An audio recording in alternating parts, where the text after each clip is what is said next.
सुहागन की बिंदी। सुहागन की बिंदी ये कहानी एक ऐसे बुजुर्ग की है। एक ऐसे बुजुर्ग की इमोशनल बातें, इमोशनल चीज़ों को लेके है, जो कि बहुत ध्यान से सुनने वाले ही इसे समझ पाएंगे। तो कहानी की शुरुआत करते हूँ कि बाहर एक फेरी वाला आया हुआ था। कई तरह का सामान लेकर, बिंदिया, कांच की चूड़ियाँ, रबड़ बैंड, हेयर बैंड, कंघी, कांच के और भी बहुत सारे सामान थे। आस पड़ोस की औरतें उसे घेर कर खड़ी हुई थी।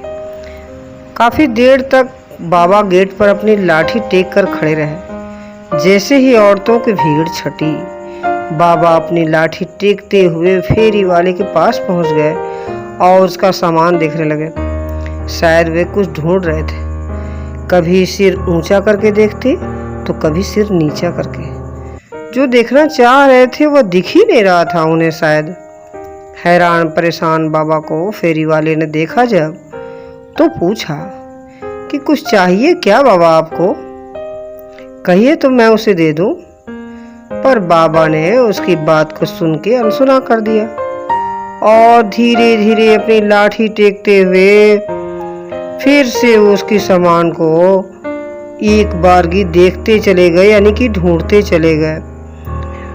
अब देख के फेरी वाले को समझ में नहीं आ रहा था कि वो आखिर ढूंढ क्या रहे हैं।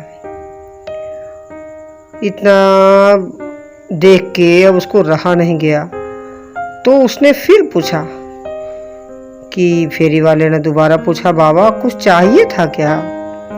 अब की बार बाबा फेरी वाले से बोले, हाँ बेटा कुछ तो चाहिए था। इस पर फेरी वाला बोला, क्या चाहिए बाबा? आप बताओ मुझे, मैं ढूंढ के देता हूँ ना। बूढ़ा मासूम सा बाबा छोटे बच्चे की तरह बोला, मुझे ना वो बिंदिया चाहिए थी।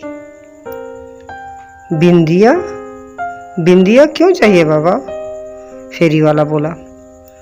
बाबा ने अम्मा की तरफ, यानी बूढ़ी दादी की तरफ इशारा करते हुए कहा कि देखो वो मेरी पत्नी है, उसके लिए मुझे एक सुंदर सी लाल सी बिंदिया चाहिए।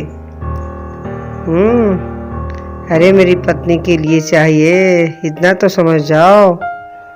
इस पर फेरी वाला थोड़ा मुस्कुराया और बाबा का जवाब सुनकर कहा कि ठीक है बाबा, मुझे थोड़ा सा समय दीजिए, मैं अभी आपको बिंदिया देता हूँ। फिर उसने बहुत सारी बिंदियों के पत्ते बाबा के सामने रख दिए, लेकिन बाबा को पसंद नहीं आ रहा था। उन्होंने फिर फेरी वाले को टोका, अरे अरे क्या करते हो, क्या दे रहे हो मुझे इसमें से कोई बिंदी नहीं चाहिए। आप तो थोड़ा सा झुंझलाने लगा फेरी वाला। उसने कहा कि अरे बाबा कौन सी बिंदी चाहिए आखिर? तो लीजिए, आप सारी बिंदियाँ ले लीजिए और इसमें से छांट लीजिए। उसने जितना भी बिंदी रखा था अपना सब कुछ बाबा के सामने बिखेर दिया और उन्हें छांटने को दे दिया। देखते देखते काफी देर ढूंढने के बाद से बाबा को आखिर एक बिंदी पसंद आई गई। बिंदी के पैकेट, एक पैकेट उन्होंने बिंदी निकाला और उसमें से कहा कि देखो ये वाली।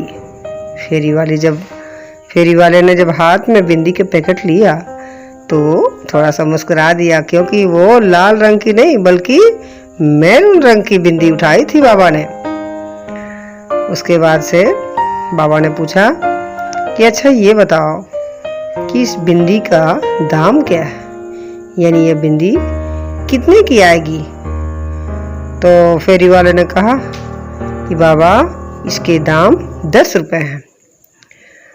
तो फेरी वाले ने कहा जब कि इसके दाम 10 रुपए हैं, ये सुन के बाबा को थोड़ा सा निराशा हो गई। शायद उनके पास पैसे नहीं थे या कि पैसे ज़्यादा लग रहे थे, तो ऐसा ही कुछ लगा उन्हें। तो थोड़ी देर निराश हुए, फिर कहे अच्छा ठीक है रुको लाते हैं हम पैसा। और उसके बाद से चले जाते हैं बाबा अपने रूम में। फिर वही लाठी का डंडा टिकाते टिकाते बाबा का तो दिल बैठ गया था 10 रुपए सुन के ही। पर उन जा रहे थे तभी घर में से बहू निकलती है और ये देख के बाबा बोले, अरे बहू जरा 10 रुपए तो देना, फेरी वाले को देने हैं। बहू चिड़चिड़ा के खूब तेज आवाज में बोली, आप क्या खर्च करा दिया आप लोगों ने? बहू ने चिल्लाते हुए कहा। सुन के बाबा को बहुत दुख हुआ, लेकिन अब उन्हें आदत सी हो गई थी ऐसी भाषा अपने बहू के मुंह से सुनने को। तो फिर भी सारे दुख को मन में पीते हुए उन्होंने बहू से कहा कि अरे बहू जरा 10 रुपए दे देना, फेरी वाले को देना है। तो बहू ने कहा कि आखिर 10 रुपए क्यों चाहिए, क्या 10 रुपए से खरीदे हैं आप? इस पर बाबा ने कहा कि तुम्हारी अम्मा की बिंदिया खरीदी है, उसकी बिंदिया खत्म हो गई थी कई दिनों से, कई बार मुझे बोल चुकी थी।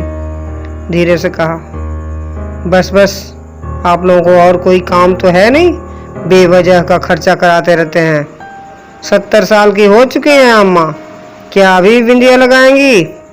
इस उम्र में भी न जाने क्या क्या शौक है बुढ़ा बुढ़ी को। मन में भुनभुनाते हुई अंदर चली गई। बूढ़े बाबा बोल रहे थे, देख बेटा बात शौक की नहीं है, अम्मा भी सुहागन है, इसीलिए उनका मन नहीं मानता। सिर्फ 10 रुपए की ही तो बात है, बस 10 रुपए मांग रहा हूँ, अंदर जाके अभी दे दूंगा। इस पर तपाक से बोली उसकी बहू, बाबा की कहाँ से दे दोगे? जो पैसे दोगे वो भी तो मेरे पति की ही कमाई है, मेरे पास कोई पैसे नहीं है। कहती हुई पैर पटकती हुई वहां से चली गई। इतना सुनकर बहू बबड़ाती हुई जब अंदर चली गई तो अम्मा ने खाट पर लेटे लेटे ही बाबा को इशारा किया, तुम भी ना क्या बहू को नाराज कर दिए। बाबा समझ चुके थे सारी बात, मन में सोच के रह गए। बाबा ने पलटकर बिंदी फेरी वाले को वापस कर दिया और लाठी से टिकते हुए अम्मा के पास आकर बैठ गए। बाबा ने देखा अम्मा की आंखों में आंसू थे। माफ करना पार्वती, मैं तेरी छोटी सी इच्छा भी पूरी नहीं कर पाया। एक दुखी सा आह भरते हुए बाबा ने कहा, रहने दो जी, बेचारी बहू भी परेशान हो जाती होगी, काहे दिल पर लेके बैठ जाते हो, बिंदी ही तो थी। मन को मार करके से भी बूढ़ी दादी बोल रही थी, हाँ हाँ बिंदी ही थी, कौन सी हजारों रुपए की आ रही थी। बाबा ने भी दादी की बातों को व्यंग में बोलते हुए कहा, बिंदी ही तो लगानी है जी, एक काम करो पूजा घर में से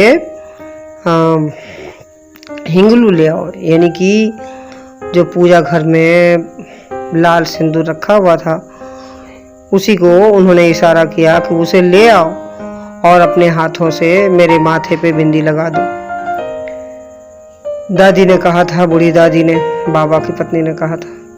बाबा ने अम्मा की बात सुनी और फिर लाठी टेकते हुए पूजा घर में गए और थोड़ी देर बाद बाबा हाथ में पूजा वाला सिंदूर लेके अम्मा के पास पहुंचे। लो पार्वती उठो, चलो मैं तुम्हें बिंदी लगा ही देता हूँ। रोली और सिंदूर कहते हैं ना, पूजा वाली जो स्थान पे रखी हुई थी उसको रोली कहते हैं। रोली वाली बिंदी बना के मैं लगा देता हूँ, ऐसा बाबा ने कहा। पर अम्मा में तो कोई हलचल ना दिखी। बाबा ने दोबारा कहा, पार्वती ओ पार्वती, सो गई क्या? तेरी बड़ी इच्छा थी ना बड़ी सी लाल बिंदी लगाने की, ले देख मैं रोली ले आया हूँ, अब बड़ी सी लाल बिंदी लगा दूंगा, पर तू बैठ तो सही। पर अम्मा बिल्कुल शिथिल पड़ गई थी, शरीर में कोई हलचल न थी। बाबा का दिल बैठ गया। हाथ में रोली जो पकड़े थे वो लेके ही वो अम्मा के पास बैठ गए। आंखों से झरझर आंसू बह रहे थे, पर एक भी बोल नहीं फूट रहा था मुंह से, क्योंकि अम्मा जा चुकी थी हमेशा के लिए। थोड़ी ही देर में रोना धोना मच गया। बेटे बहू सभी लोग तेज तेज रो रहे थे। आस पड़ोस के लोग भी आ गए। बेटे को बुलाया गया और अम्मा को अंतिम यात्रा के लिए तैयार किया जाने लगा। अम्मा को नहला धुलाकर सुहागन की तरह तैयार करके अर्थी पर लिटाकर बाहर लाया गया। बाबा ने देखा अम्मा के माथे पर बड़ी सी लाल बिंदी लगी थी। बाबा उठे और घर में गए। थोड़ी देर बाद बाबा आए बाहर और धीरे धीरे अम्मा के अर्थी के पास गए।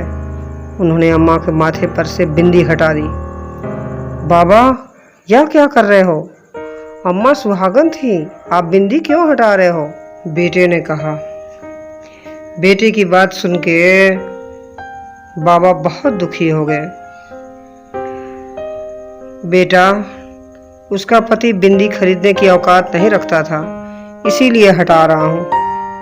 सुनकर वहां खड़े सभी लोग अवाक रह गए। बहू शर्मसार हो गई।